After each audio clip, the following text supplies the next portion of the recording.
नमस्कार. मी वृषाली विजय देवकर. मी प्राध्यापिका आहे आणि सध्या माझं स्त्रीवादी विषयामध्ये संशोधन चालू आहे. तर मला जे आकाशवाणीबद्दल वाटतं, म्हणजे ज्या आठवणी आहेत माझ्या, ते मला माझ्या कवितेच्या स्वरूपात 2 ओळीत मी सांगू इच्छिते की मनामनाला जोडणारी तार आकाशवाणी, मनामनाला जोडणारी तार आकाशवाणी, तप्त दाहक वणव्यात आल्हाददायी अमृताची धार आकाशवाणी, जीवनातला अविस्मरणीय प्रवास आकाशवाणी, दुःखामध्ये सुखाचा आभास आकाशवाणी. असं मला आकाशवाणीबद्दल वाटतं. म्हणजे जेव्हापासनं लहानपणापासून मी आकाशवाणी ऐकत आले, तर जीवनातलं सर्वात पहिलं संगीत जे कानावरती पडलं ते आकाशवाणीमुळेच. पूर्वीच्या काळामध्ये आपण बघितलं तर राजदरबारी जे आपण संगीत ऐकायचो, तानसेन आहेत, त्यांचं संगीत तेव्हा ते खूप प्रसिद्ध होतं आणि आपल्या कानावरती सुद्धा ते, म्हणजे आता पण रेडिओच्या माध्यमातून काहीतरी त्यांच्या संलग्नित जे शास्त्रीय निर्मिती आहे तीसुद्धा रेडिओच्या माध्यमातून आपल्याला ऐकायला मिळते.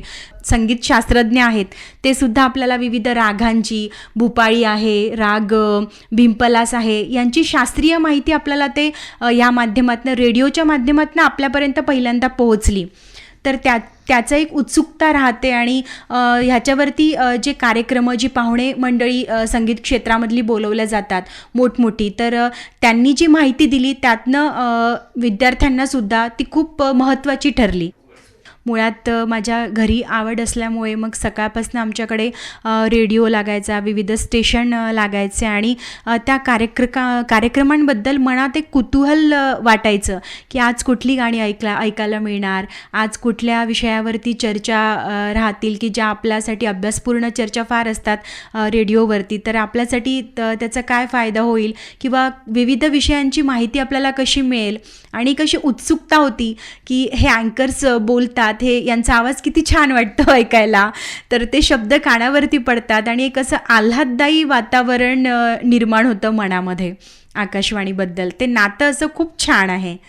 सर्वात महत्त्वाचं तर गाण्यांची विविध ओळख, संगीताची ओळख गाण्या आकाशवाणीपासूनच झालेली.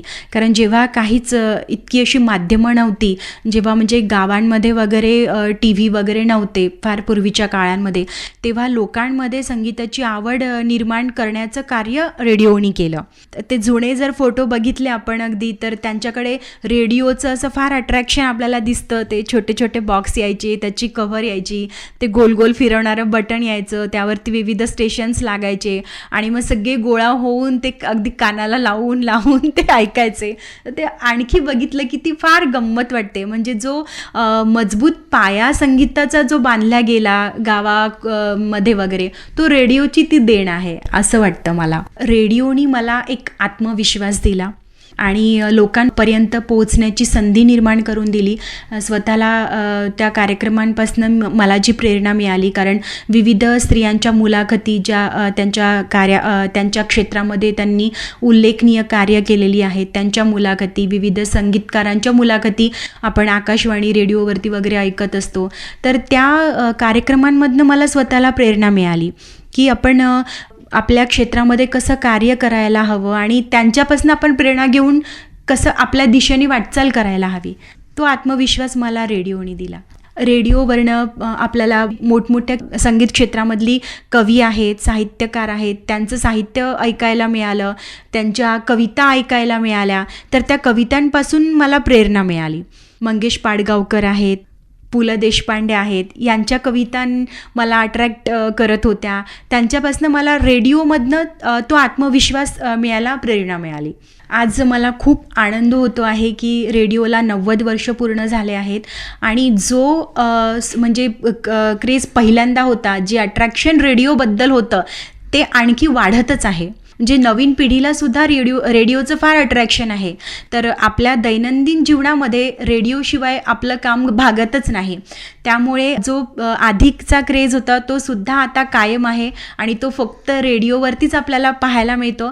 त्यामुळे आकाशवाणी मला फार आवडते आणि 90 वर्ष पूर्ण होत आहेत, त्याबद्दल खूप शुभेच्छा आणि मला बोलण्याची संधी दिली त्याबद्दल आकाशवाणीचे पण मनपूर्वक आभार.